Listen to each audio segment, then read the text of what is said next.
Hello, everybody. Welcome. My name is Lisa Mitchell, and this is Teach from Your Soul, a 7-week course designed for yoga teachers. Thank you so much for being here and just your willingness to learn and grow as a yoga teacher in this modern world that we live in. Being a yoga teacher definitely has so many wonderful and gratifying aspects to it as a path, as a career, as something that we simply love to offer to people. But there is no doubt some challenges that show up. I mean, we're only human. We're constantly trying to grow and improve upon ourselves. So kudos to you for making the decision to be here. And of course, it is absolutely my greatest honor that you want to be here with me as well. All right, so wherever you are, before we really get started, let's just take a moment to become present. So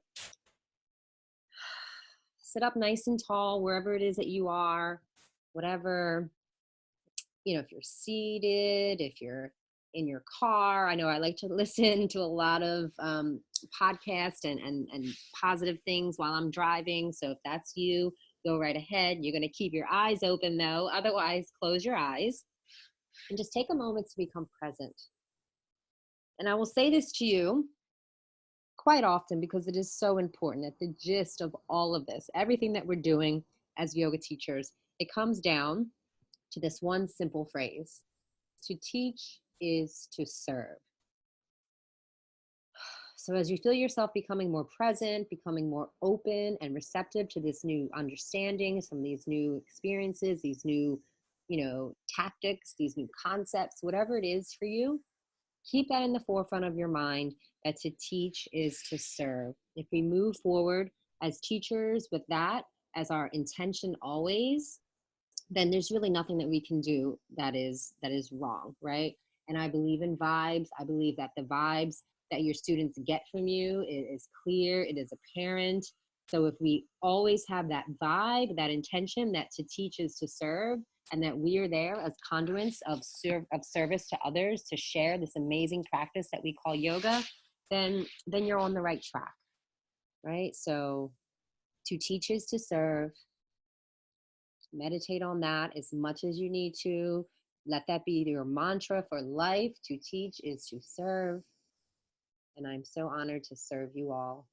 Just take 2 more deep breaths here.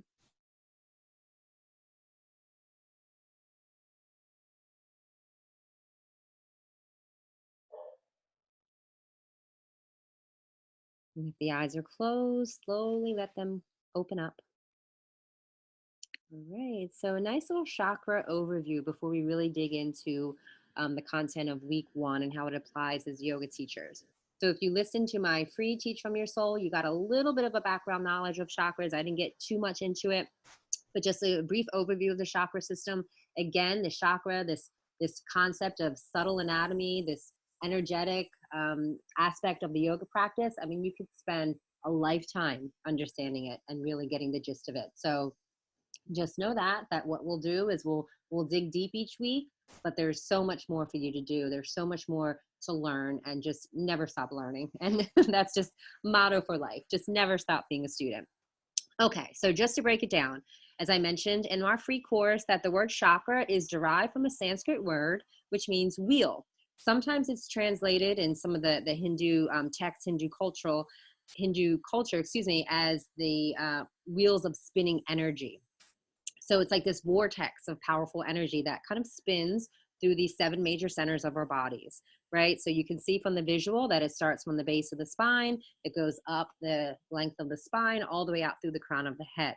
So this area down the midline is sometimes referred to as Sushumna Nadi. So just know that that's something that you may come across in readings and whatnot. So that's what that represents. So as I mentioned, there are 7 main chakras that are most familiar to most people that focus on the length of the spine, but just also know that there are many, many other more minor chakras that exist in our bodies as well. But we're going to focus on these specific ones.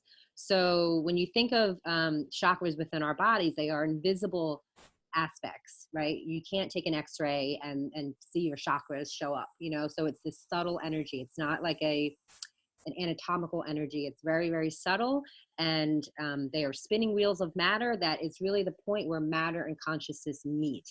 So I know that's an interesting concept to come across. Sometimes we consider this invisible energy as like prana or life force, right? So it's vital. It is vital to us having vibrant, healthy, and just amazing lives. Like our chakras, we got to get them shits in check, right? So we're going to work on all of that through this course, right?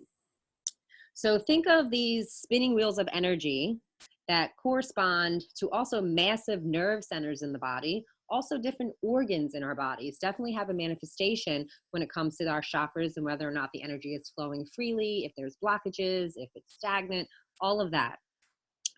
So think of this flow of energy as almost like an electrical network, sometimes referred to as meridians, right, that run through your physical body.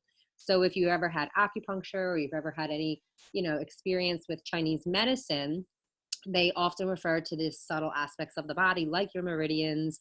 Meridians are seen as like pathways of the body where the energy flows. So this electrical system that I'm referring to with the chakra, this, subtle body of energy, is very similar to the wiring in a house. So it allows the electrical current to be sent to every path and be ready for use when it is needed. Each of these 7 main chakras contains bundles of nerves and major organs, as well as our physical, psychological, and spiritual states of being. Since everything is moving. I didn't catch that. Oh, sorry about that, guys. Since everything is moving, it is essential that these movements are able to be aligned and fluid. If there's any type of blockage, energy cannot flow. And that's just like a basic law of nature, really, right? So sometimes our chakras can become blocked just because of stress or emotional or physical problems. Things show up in life and we get imbalanced. And just know that there is this aspect of fluidity through our chakras. Like some points in life, our chakras might be more balanced than others. And this can be for a variety of reasons. It could be, a change of location, a death of a family member, or something really amazing that's happening in your life can create these, these energies to flow a little bit more efficiently. So it just really, really depends. So just know that, your chakras kind of manifest as life manifests. Okay, so think of something as simple as your bathtub drain. If you allow too much hair to go into the drain, what's going to happen? Your water is going to back up. The water might become moldy. It might have bacteria in it. It's just going to get really stagnant, kind of nasty. Well, think of that as what happens to our chakras as well. So when our bodies are not kind of in the perfect alignment, if we're not energetically feeling like we're free flowing, if there's areas in our lives that just feel stuck or blocked, then it's going to show up in aspects of our chakras as well. So I hate to tell you this, but it's much easier to clean out a clogged bathtub than it is to clean out these chakras. So that's what we're always doing this work.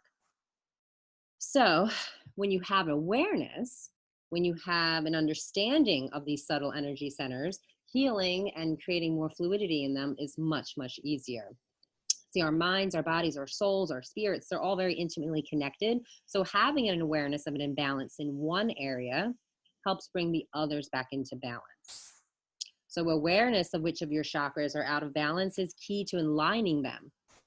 So we're always in this constant flux of balance and imbalance.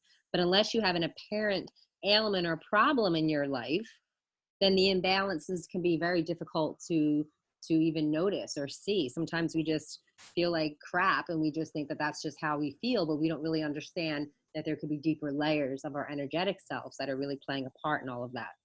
So building that understanding of how our own chakras, our own cell anatomies really influence the way we show up in the world as yoga teachers will allow us to really create a greater sense of balance that really help our students kind of tap into their own sense of balance, right? So it really does come down to us in so many ways.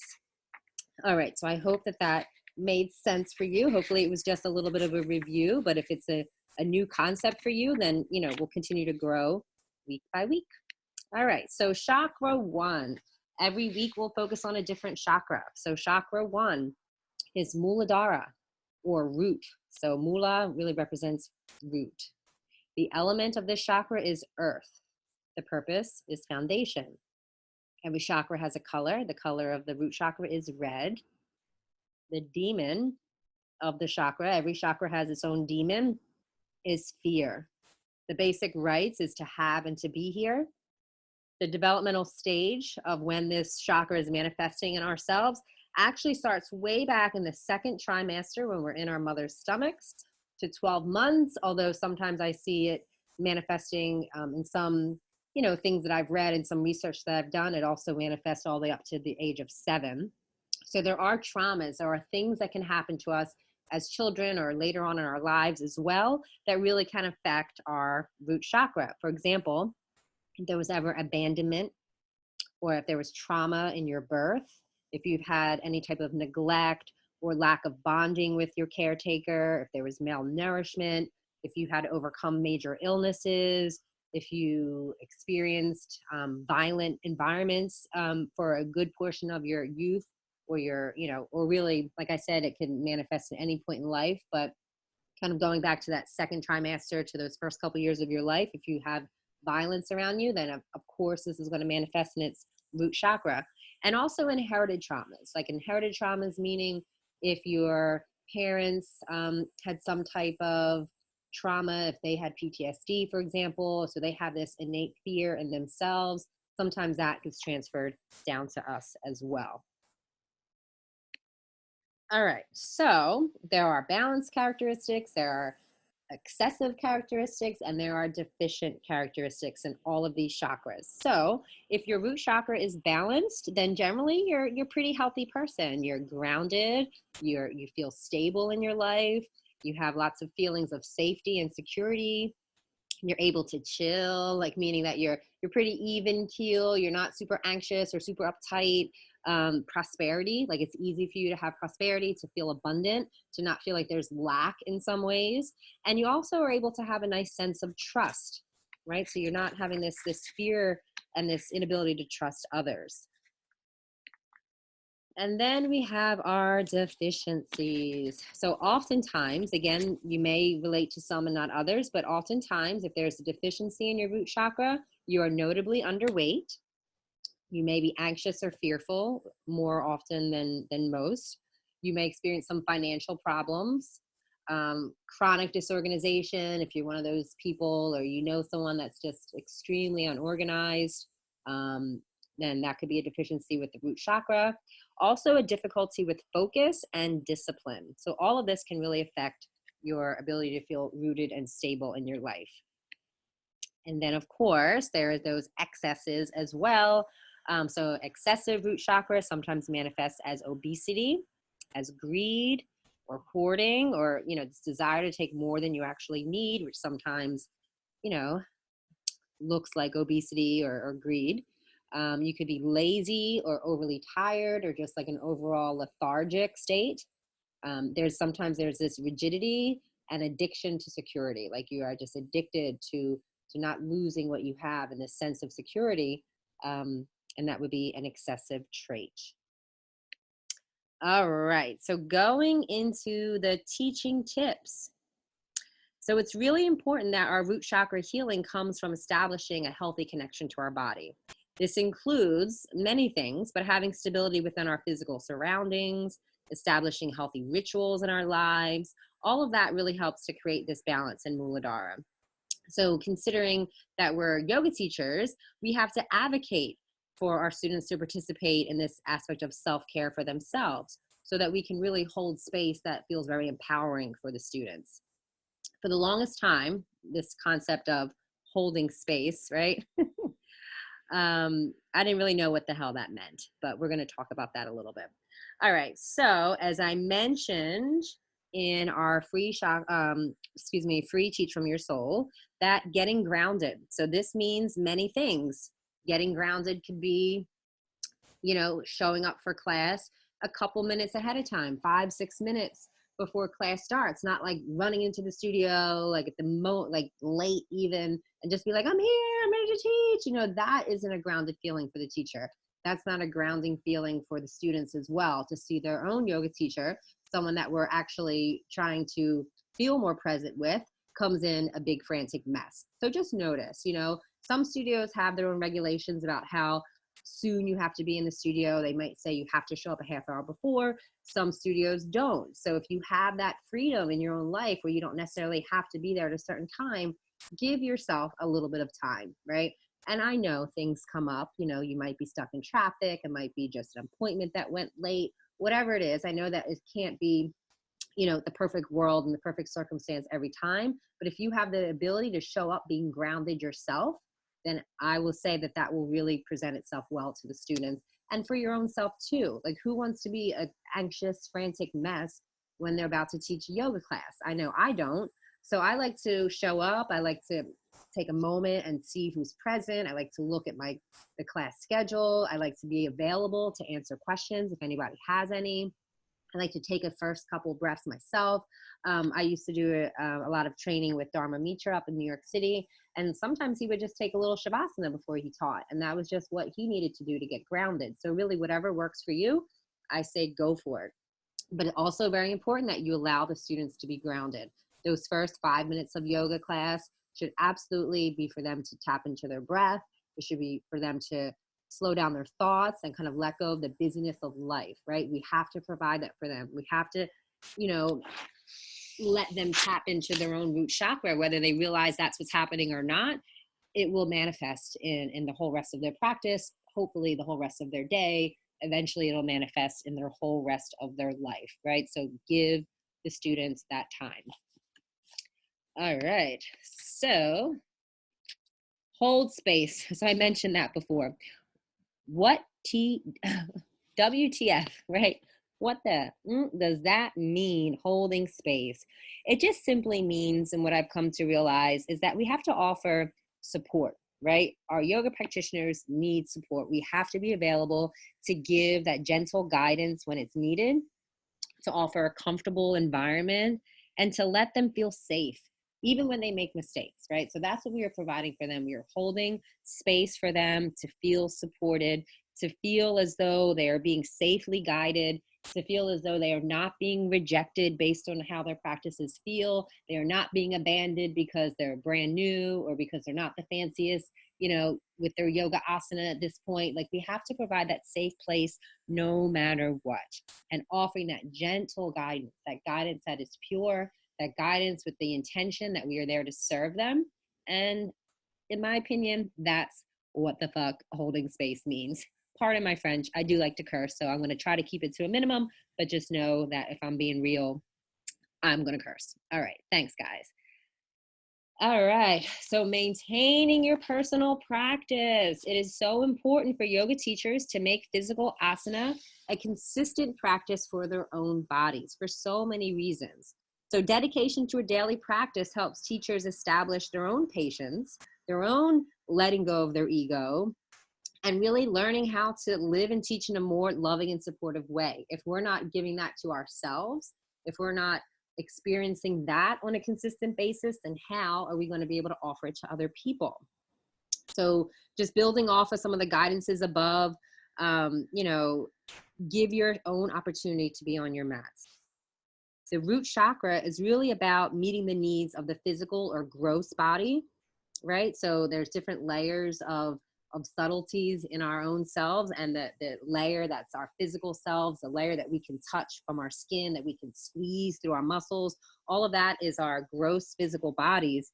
So, you know, you have to take care of it. You have to give yourself, you know, exactly what it needs so that you can show up and give the students what they need as well. So if all else fails, just doing like a couple sun salutations or even a simple integration of any type of breath and movement coordination, that could be enough to get you ready to teach, to get you grounded for your day, to get you in the habit of maintaining your personal practice.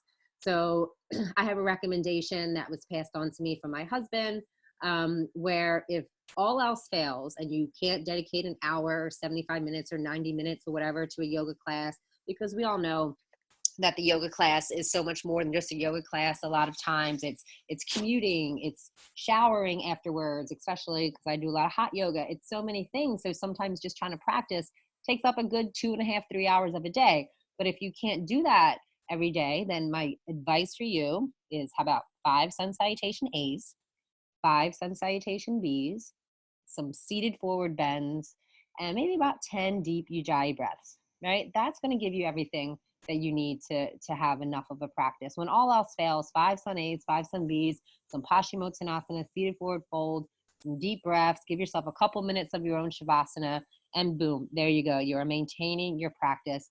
You are, basically showing up for yourself the way we need to do. So the quality of a teacher's energy is a major factor in teaching yoga, right? We need to be calm. We need to be centered. We need to be enthusiastic. We need to be passionate.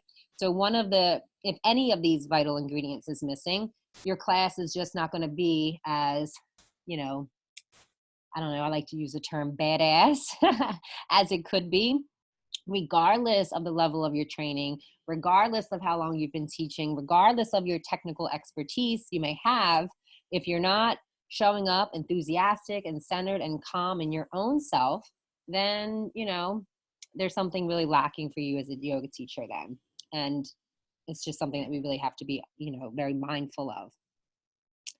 All right, so to be grounded, to be calm, to be enthusiastic, to be passionate, to be, our best selves as yoga teachers, I find that it really just comes down to setting that foundation for your own personal practice. All right. So when we dig deeper into the energetics of yoga, so I mentioned, that maintaining your practice has a lot to do with your physical self and your gross body. I'm not sure if you guys are familiar with this concept of koshas or energy sheets, right? So the koshas are energetic layers that move from the outside, as I mentioned before, from the skin to the deep center of our spiritual core. So the koshas are really important because they provide a framework for conceptualizing ourselves, similar to a map that an explorer might use to, to find where they're trying to go, right? So this is just basically a way to kind of explore this inward journey of our yoga practice. So this concept of having 5 layers of ourselves within our body goes way back to the yogic texts of the Upanishads, right? So if you're not familiar, the Upanishads is one of the earliest Hindu texts that has any mention of yoga at all. 1,500 years later, the Hindu philosophy that was based upon the Upanishads really refined these 5 sheaths or 5 koshas as vital light of our true selves. So the koshas can be imagined as layers of an onion, which provide a barrier that blocks us from realizing our true nature or bliss, or oneness with the universe, oneness with everything. But lucky for us, yoga is a tool that enables us to peel back these layers and bring awareness into the deeper aspects of our bodies, eventually to our innermost core, which is where our true self exists. So when we can clearly see, harmonize, and align these layers of our koshas, we can attain a state of yoga or oneness with the universe. That's really what it's all about, right? That bliss state, that state of samadhi. So that's, always something that we're working towards. And the koshas, much like the systems of the chakras, they basically come layered and packaged with their own individual physiological functions and psychologies. So in some aspects, the kosha layers mirror the psychology of the chakras, right? The first sheath, called Annamaya kosha, represents our physical body, our muscles, our bones, our ligaments, and our tendons. So this is the kosha that most people are concerned about when they first begin a yoga practice, right? So realistically, oftentimes, not always, but oftentimes people start a yoga class or a yoga practice because they want to feel some difference in their bodies or their level of flexibility, or they want to, get toned, or they want to lose weight, or whatever it is, right? So a lot of times we come in with this aspect of physicality being in the forefront. Like that's a motivator for a lot of people. Sometimes people want to relieve from stress of life. There's so many reasons why people begin a yoga practice. When we start to create this living connection with our physical selves, our gross bodies, that Annamaya kosha, through our own physical practice, your presence, it will just be stronger for the students when they show up for your class, right? So it all comes down to maintaining your personal practice, maintaining this connection with this very important outermost layer of yourself so that, you can really be present for your students.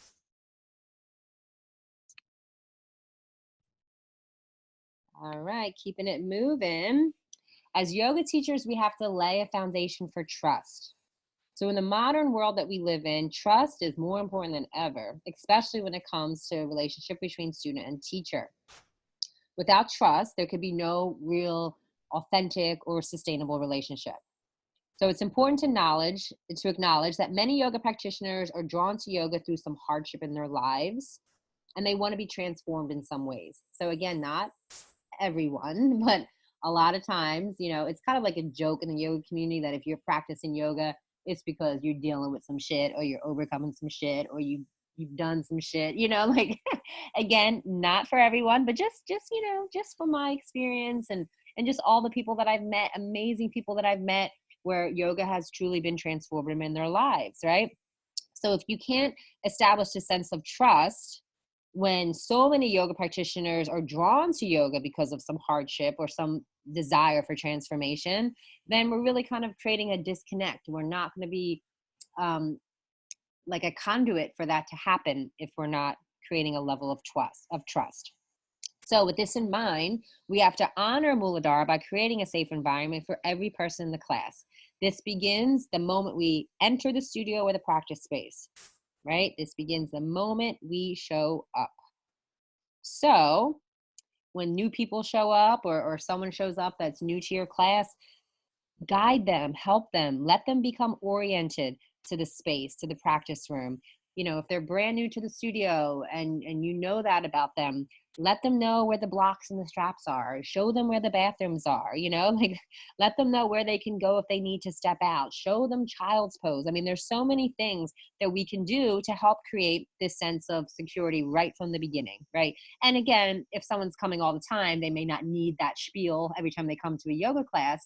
But at the same time, if we know that they are new, if we know that they're a new student to the practice, if they're a new student to the space that you're teaching in, then we can provide a sense of security for them. And they will be so appreciative. Nobody wants to feel like the odd man out or the new kid on the block. Well, maybe the new kids on the block wouldn't feel like the new kids on the block. I'm sorry, that was a stupid joke. Anyway, I'm a big New Kids on the Block fan. But anyhow, we have to create a sense of trust for the students. So every student deserves to feel like they are being cared for and protected, because sometimes yoga requires us to be vulnerable, right? We have this space that we're exploring ourselves in a very vulnerable and intimate way in many cases, right? So in order to create this safe space for people, we have to experiment with our flow and sequencing in our bodies before we can offer it to our students. Again, kind of piggyback to maintaining your personal practice, right? To lay a foundation for trust, we have to trust that what we are offering to our students actually makes sense and feels good, right? So there's definitely a violation of trust that will drain energy and drain confidence for the student and the teacher if, you're not testing out these sequences and flows on yourself first, right? So it's kind of piggybacking off of this maintain your personal practice. So treat your home practice or your personal practice, your time that you're creating your flow for your students, as your own yoga laboratory to really work out the mechanics of any new poses or sequences with your own body before inviting others to do so. So important. So important, right? I think that a big part of the reason why, classes just kind of flow like really nicely and evenly and without any disruption or any break or not break. I mean, you can take breaks. I mean, like any break in the flow is because those teachers are feeling it out and they kind of know what makes sense and know how much of everything works. And, it just creates an overall safer experience for the student for sure. So my next concept, be prepared, but be flexible. Okay. Now, again, I'm really speaking to teachers that create their own flow. I know that there are a lot of teachers that teach with set sequences. So again, there will be information that may apply to you and maybe not so much, but I definitely feel that no matter what your style of yoga you're teaching or what your background is, I find that this information will be helpful for you no matter what, because we have to be able to be prepared, but be flexible regardless if you're teaching a set sequence class or not. We have to have this level of flexibility as well. So some people really like to create very specific class plans, but other teachers prefer to be more spontaneous and intuitive with their teaching. For example, when you have a teacher that's like, what do you want to work on today, guys? And people are like yelling out body parts or ideas or themes or whatever it is. And teachers will kind of put it all together and make it work, right? Some people like to have like their notebook with their plan for the day.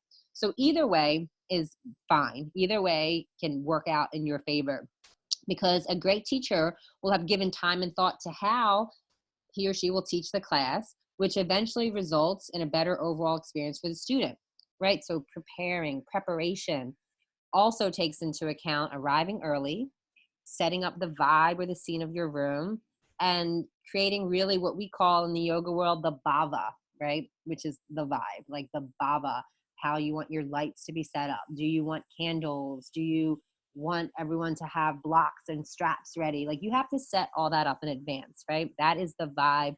That is the bhava that you are creating. So there are many ways to create this vibe for your yoga class.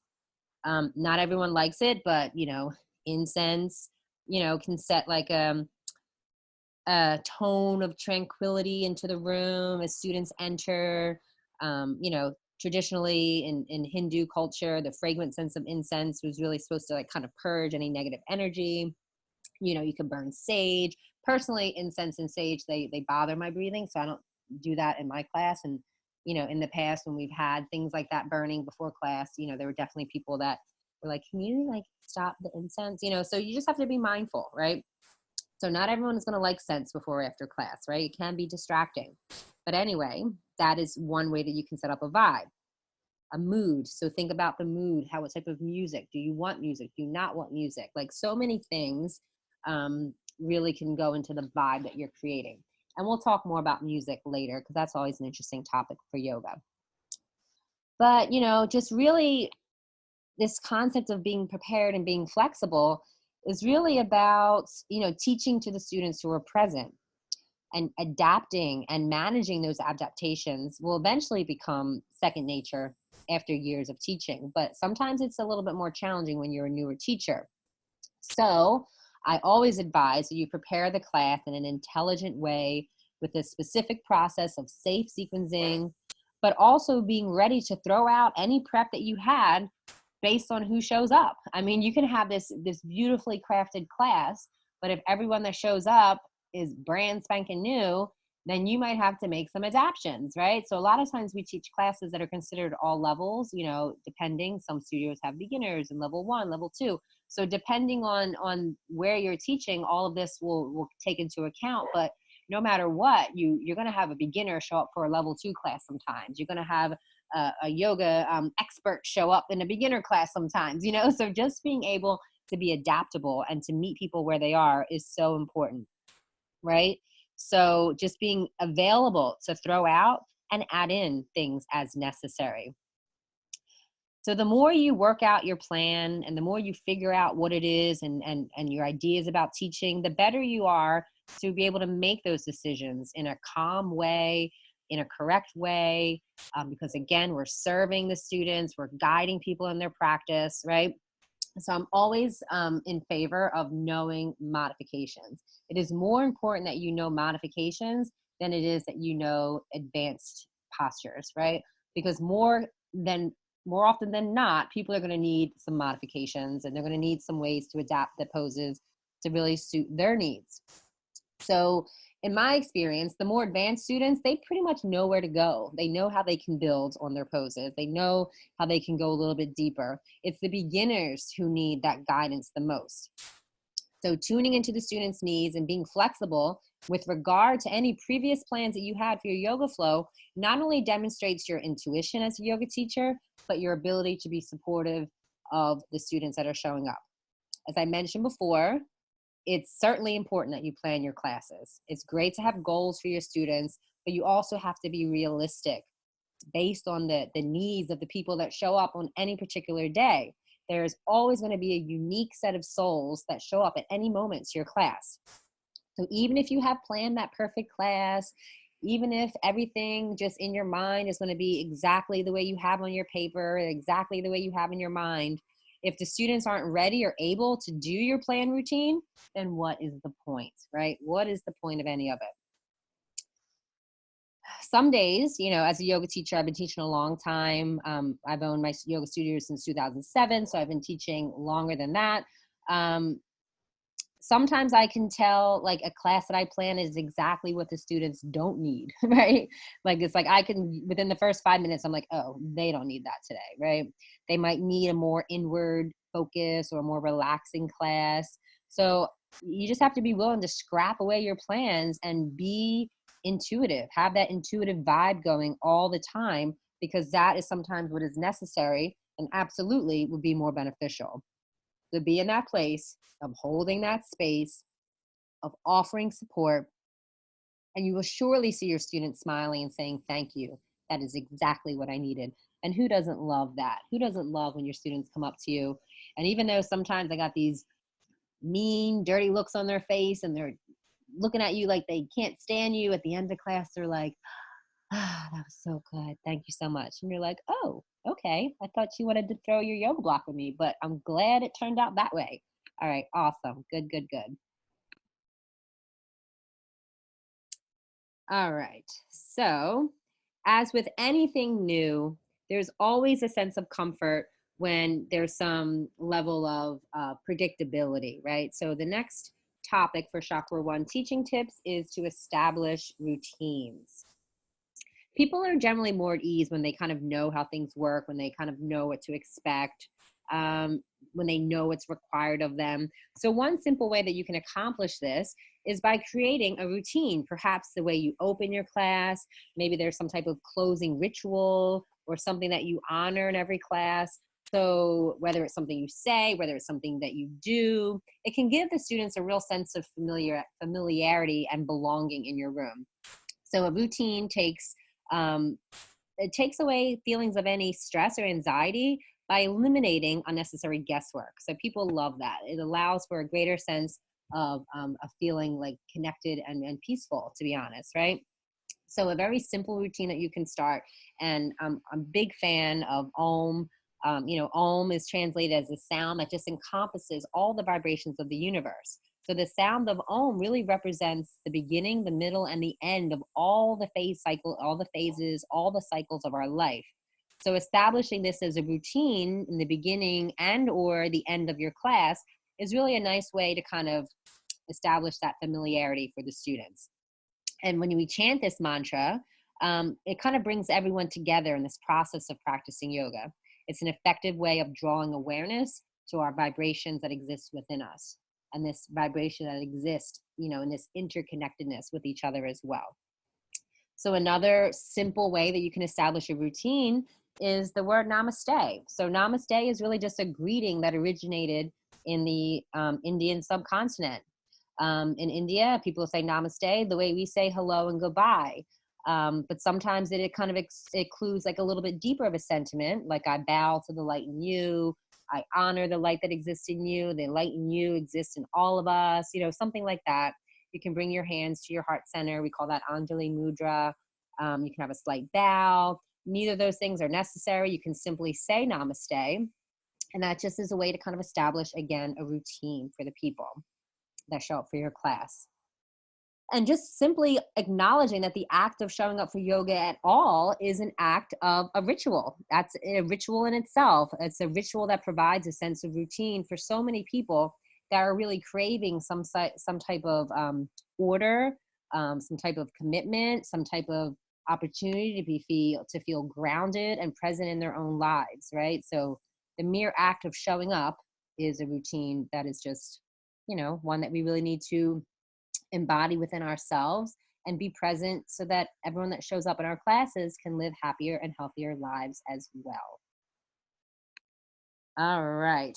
So as I mentioned, every chakra has its demon. The demon of chakra one is fear. All right. So when the root chakra is out of balance, there may be a manifestation of fear. So one of my favorite little terms around fear is face your fear and it will disappear, right? So sometimes fear just really shows up as nervous energy. This could be when you're preparing to teach a class, you might find some negative self-talk going on. But what I love about fear is that it's really just excitement with a lack of breath. So if you can look at fear this way, as this area of excitement that you're just lacking this breath in, then maybe some of those fears will just start to drip away and you'll have this whole new perspective about how, you feel about that. So perhaps when you're feeling fearful, it's just because you're so excited to share yoga with others. Maybe all you need to do to overcome is to just take your own deep breaths. All right, so speaking more to new teachers, when you start to lead your first classes, oh my God, I see it all the time in our teacher training programs. People are so fearful. They're overcome with fear. They worry that they're going to make a mistake. They have fear that they're going to forget what to say or what their sequences are. They worry that no one's going to show up, and so forth and so on. However, the overall consensus is that after only a few moments, often by the time they're teaching their second or third round of sun salutations, the fear begins to dissipate. We kind of get into the role of the teacher. We start to embody it. We start to embrace it. We start to feel a lot better and a little bit more grounded in our own selves. And many times, what I've seen from my experience, after teacher training commences, that feeling of fear can quickly creep up again. But more so if you stay stagnant in your teaching opportunities. So my advice for ridding yourself of any sense of fear is simply to teach again and again. Face your fears so it will disappear, right? So the more you teach, the more you become comfortable, the more you know the words that you want to say out of your mouth. It just really, really helps to just go forward and not have a big break in between class to class. So another useful strategy for overcoming fear with your teaching, as well as in other areas of your life, is to acknowledge your fear by speaking about it. When you start telling people about your fear, you take away its power, right? And that's such an important thing to just know in life, that like you let go of the power the more you put this out into the world. When you speak your fear, it exists no longer just in your mind. You have a way that there's an escape to it now. So get your fears out of your thoughts and into conversations with others, and you will realize that there are many people who share the same concerns, and this will definitely make you feel less alone.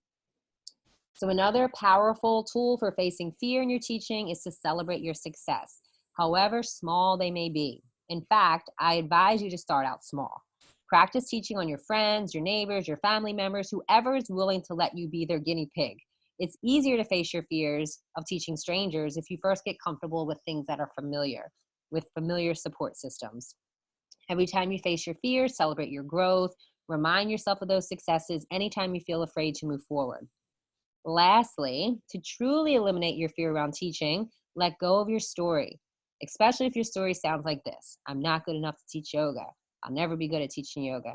I suck at leading people. I'm this, I'm that, blah, blah, blah, right? Try saying those statements out loud and you will hear how crazy you sound. These are just stories that made up in your mind to keep you down. So don't listen. Don't listen to that bullshit, right? Recognize that they are only stories. If saying your story out loud doesn't work, then write it down. You will quickly realize your words have no meaning unless you give it to them. Oh my God, that is so important. Words have no meaning unless you give it to them. Yoga teaches us that the world is our own projection. This is straight from the Yoga Sutras. Life can be heaven or hell based on the way we think around the stories we create. Just remember that you get to choose how the story goes. You get to choose how the story ends. You get to rewrite that shit as many times as you want to. So whatever the outcome of your story is, you can be an inspiration to others by simply taking action on that. Remind yourself that the purpose of your teaching is way more important and vulnerable and valuable than any of your fears. It will pain you not to share this insightful knowledge of yoga that you possess. You have to share it, right? You're put here to do it. It is a gift. It is something that you are drawn to, so you cannot deny this to the world.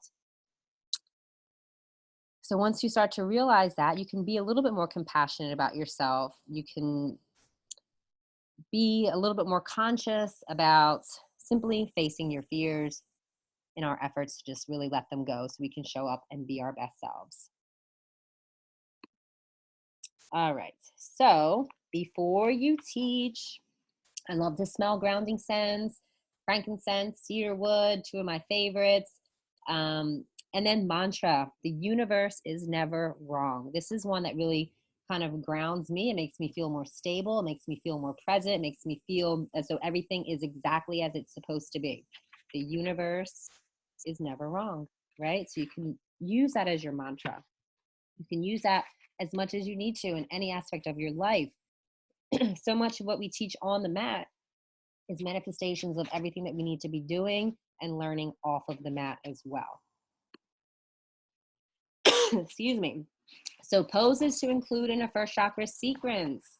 These are all poses that have this element of rooting and groundedness to them. So of course we have Tadasana, right? We're grounding from the feet all the way up through the crown of the head. Dandasana, staff pose. Supta Padangustasana, recline hand to toe pose. Setu Bandha Sarvangasana, bridge pose. Bhujangasana, cobra. Adho Mukha Svanasana, downward facing dog. Utkatasana, chair pose. Vrikshasana, eagle pose. Paschimottanasana, seated forward fold. And of course, the beloved Balasana, child's pose. These are all poses that you can include if you are having a sequence that was first chakra heavy. If you wanted to base a class around the root chakra about some of these concepts that we talked about, these would be amazing poses to include. All right, guys. So this is week one coming to an end. I'm going to provide for you guys a few reflections and a few things that you can, go further in your own time to just kind of journal and just try to understand your own root chakra and any excesses, deficiencies, or balances that you're seeing in yourself as an individual or even as a teacher. And of course, please reach out to me. My Instagram is LisaLise411.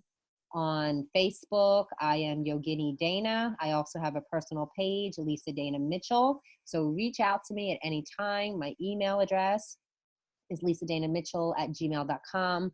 I'm here for you. I want you to really grow and be your best self. And I love you all. And I will see you soon for week two. Namaste.